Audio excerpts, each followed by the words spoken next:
Крым – это целый мир в миниатюре. Он настолько многолик, что поездки в разные его концы похожи на путешествия по разным континентам. Взяв фотокамеру и блокнот, я часто отправляюсь в дальние поездки по полуострову, чтобы самому увидеть все его исторические памятники и запечатлеть их поразительное многообразие. Этими впечатлениями хочется поделиться с каждым. Поэтому вместе с телекомпанией АТР приглашаю вас на прогулки по Крыму. Мы приближаемся к Перекопскому перешейку с севера, со стороны материка. Через 5 минут мы въедем в Крым.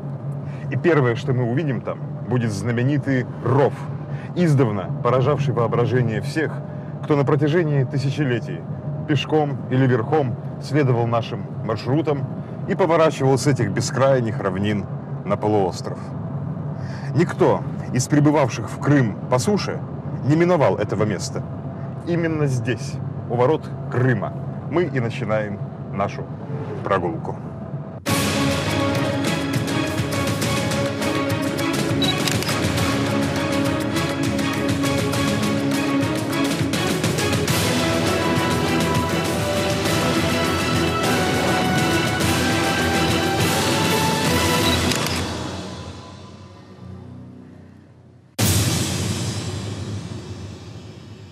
Крымский полуостров соединен с материком узкой полоской суши, ширина которой лишь немногим более 8 километров. Более 2000 лет назад люди перекопали ее от моря до моря глубоким рвом. Это сделали, вероятно, скифы, пытаясь защитить свое Крымское царство от наступавших с севера сарматов, народа родственного скифам, но не дружественного им.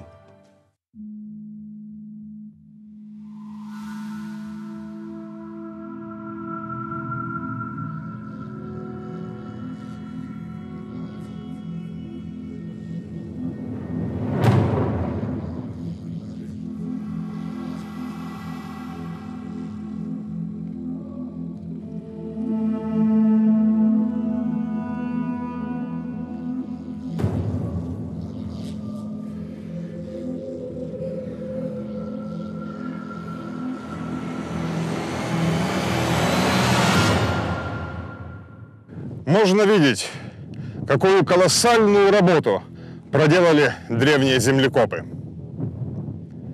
Даже сейчас, когда валы осели, а рвы, напротив, наполнились осыпавшейся землею, высота валов в некоторых местах достигает 20 метров. Огромный ров был настолько примечательным сооружением, что о нем писали известнейшие историки и географы античного мира – Геродот, Страбон, Плиний. Они и донесли до нас древнюю легенду, сложенную о том, как появилось это грандиозное сооружение.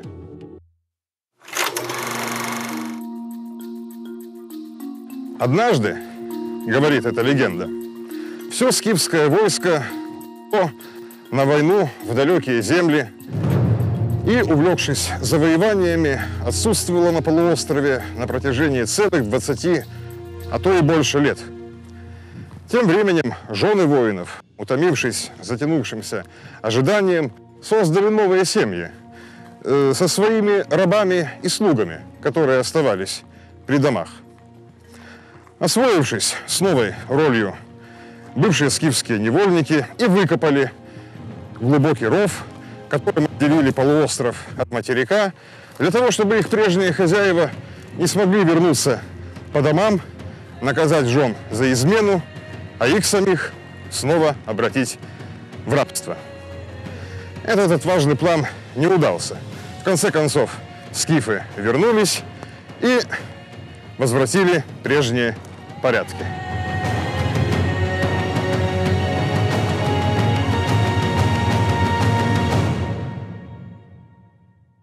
Это всего лишь древняя сказка.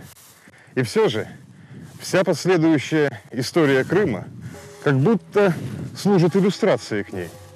Потому что все, кому на протяжении истории удавалось надолго обосноваться в Крыму, рано или поздно сталкивались с необходимостью обороняться от новых волн пришельцев, идущих с севера. И роль рва на перешейке в этом многовековом противостоянии имела исключительную важность.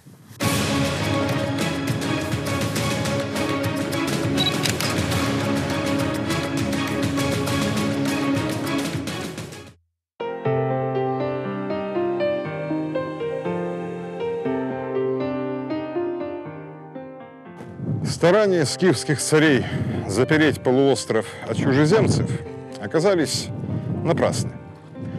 Сарматы, а впоследствии готы, аланы и множество других народностей одна за другой пересекали эту внушительную, но, как выяснилось, вполне преодолимую линию, проходили вглубь полуострова, поселялись там, вытесняли предшественников к горам, смешивались с ними, тем самым формируя уникальную местную культуру.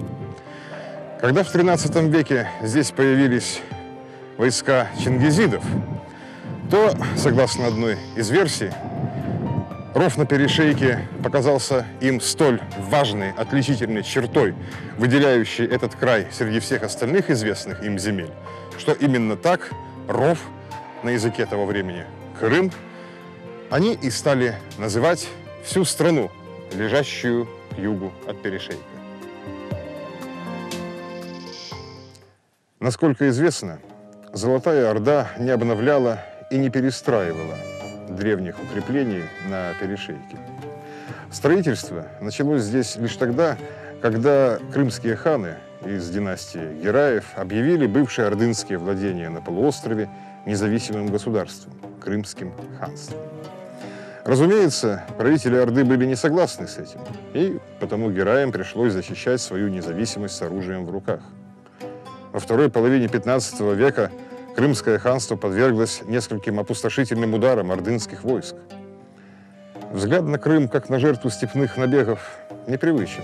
Тем не менее, это доказанный факт, опирающийся на исторические источники. Неудивительно, что крымские ханы, подобно скифским царям за 2000 лет до них, постарались поставить надежный заслон на пути вторжения.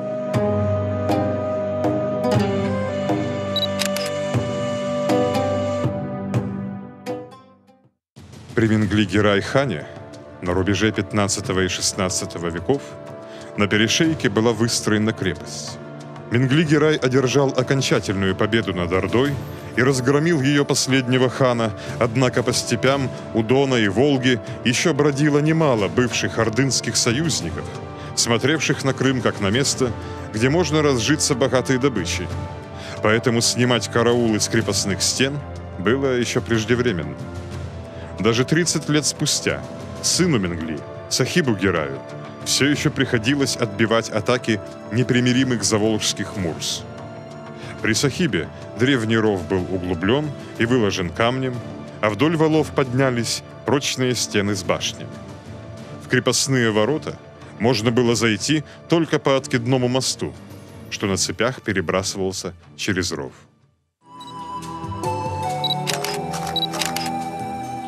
Мы находимся на том месте, где когда-то стояли эти ворота. Ров здесь давно засыпан, а через вал проложена проезжая дорога. Тем не менее, это, на первый взгляд, ничем не примечательное место и есть те самые Оркапы, то есть ворота на рву. Также Оркапы называлась и вся эта крепость. Она носила также и другое название – Феррах-Кермен, то есть крепость радости. Какая радость подразумевалась в этом названии? Радость ли путника после долгих дней пути по пустынной и небезопасной степи, наконец-то приближающегося к жилью и к людям? Радость ли хана, построившего эту крепость и тем самым надежно защитившего границы Крыма? Нам остается лишь догадываться об этом. Как свидетельствовали путешественники прошлых столетий, над воротами с внутренней стороны была высечена каменная сова, символ рода чингизидов, от которого происходили и крымские ханы. Помимо совы, на стенах крепости было много и других необычных изображений. Очевидцы писали, что здесь можно было увидеть каменные барельефы с изображениями слона, собаки, барса и даже плывущей сирены, что в складку крепостных стен были вмурованы скифские каменные статуи. Говорили и то, что крепостные башни были якобы построены из вражеских голов. В этом последнем предании отразились отголоски реальных событий, описанных ханским придворным историком. Когда в 1549 году враждебные Сахибу Гераю Мурзы вновь попытались подступить из степей к воротам Крыма, хан выступил из крепости им навстречу и разгромил их, а затем, по ордынскому обычаю, выставил предостережение всем, кто впредь дерзнет угрожать Крыму. Он сложил головы павших врагов в пирамиду у ворот крепости. Похоже, предостережение достигло цели, ибо с тех пор ханские владения на много лет забыли о вторжениях с севера. Впрочем, не навсегда. Это четырехугольная площадь, окруженная рвами и валами сложных изломанных форм, все, что осталось от Перекопской крепости. Когда-то здесь был обнесенный двойной стеною городок со зданиями, с мечетью. Неподалеку от ее фундамента недавними археологическими раскопками было обнаружено место с обильными находками турецких и китайских фарфоровых чашек для кофе, крымских курительных трубок из глины. Вероятно, там находилось некое помещение, в котором командиры крепостного гарнизона коротали свой долгий досуг, согласно излюбленному в Крыму обычаю: кофе, табак и неспешная беседа. Гарнизон в крепости был не крымским, а османским, ибо только специально подготовленные янычары могли как следует управиться с большими орудиями, нацеленными в степные дали с крепостных башен. Их нередкими гостями за чашкой кофе, несомненно, были ханские наместники здешнего края, орбеи, которым подчинялись многотысячные ногайские отряды, рассеянные по окрестным степям. Достаточно было дать условный знак выстрелом из крепостных орудий для того, чтобы это огромное войско немедленно стянулось на защиту Ферах-Кермена.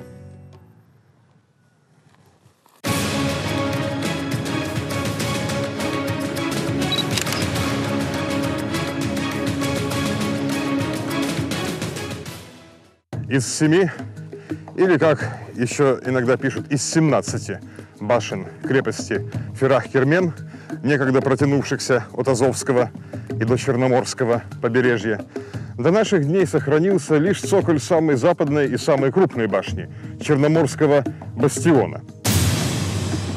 Даже сейчас, утратив 2/3 или более своей высоты, он выглядит весьма внушительно, давая представление о мощи этой крепости, о которой турецкий путешественник XVII века Эвлия Челеби говорил, что она видна из степей на расстоянии 5 дневных переходов. Ну, разумеется, с определенным художественным преувеличением. Он говорил об этом.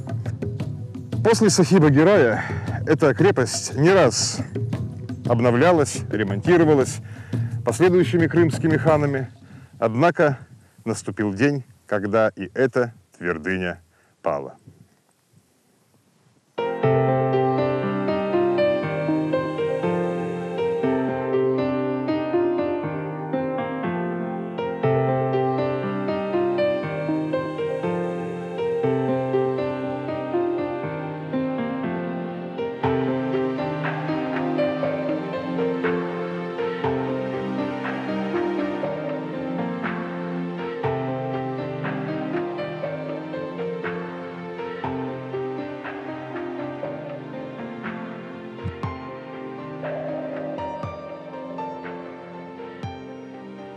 Как ни удивительно, прорыв обороны крепости чужеземными войсками произошел именно здесь, на ее западном, лучше укрепленном фланге.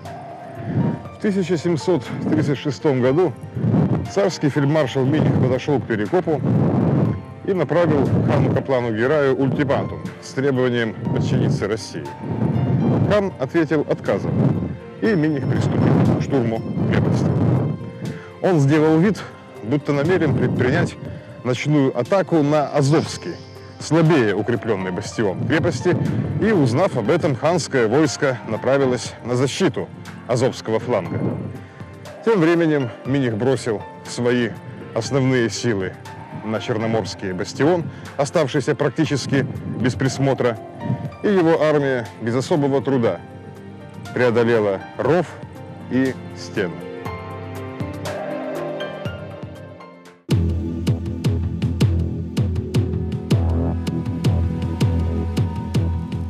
Перед началом штурма фельдмаршал объявил, что первый солдат, который заберется на крепостную стену, будет произведен в офицеры. Первым на стене оказался юноша из знатного, но опального рода, который за свою сноровку и получил звание поручика. Так началась офицерская карьера известного впоследствии Василия Долгорукова, который 35 лет спустя, уже в звании генерал-аншефа и уже во главе собственной армии, снова пришел к Перекопу, захватил его и разрушил. Интересно мнение, высказанное по этому поводу французским ученым Жильбером Роммом, который посетил Перекоп спустя 3 года после российской аннексии Крымского ханства. Нет ничего печальнее этого путешествия по местности, опустошенной войной. Время также производит разрушения, но они не вызывают такой жути и уныния. Но при виде опустошенных полей, хижин, разрушенных рукой воина, при виде природы, как бы утратившей энергию вследствие отсутствия рук, которые бы поддержали ее усилия, воображение подавлено печалью. Именно так в 1771 году князь Долгорукий предал разорению Перекоп, и кровавый успех этот доставил ему титул крымского.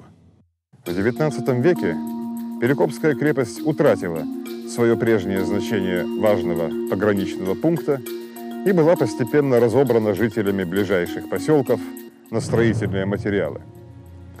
Но даже и после этого древний вал на Перекопе еще не раз стал свидетелем ожесточенных схваток между теми, кто упорно пытался пробиться в Крым, и теми, кто отчаянно отстаивал его. Эти схватки стали самыми кровавыми за всю историю Перекопа.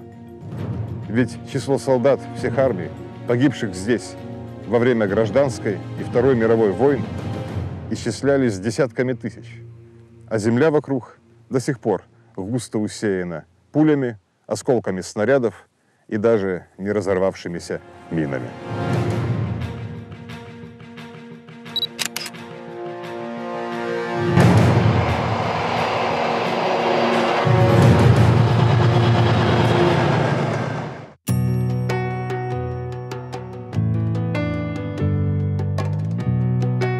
Для стороннего взгляда этот широко известный, но редко посещаемый и практически полностью разрушенный памятник может показаться ничем не примечательным местом.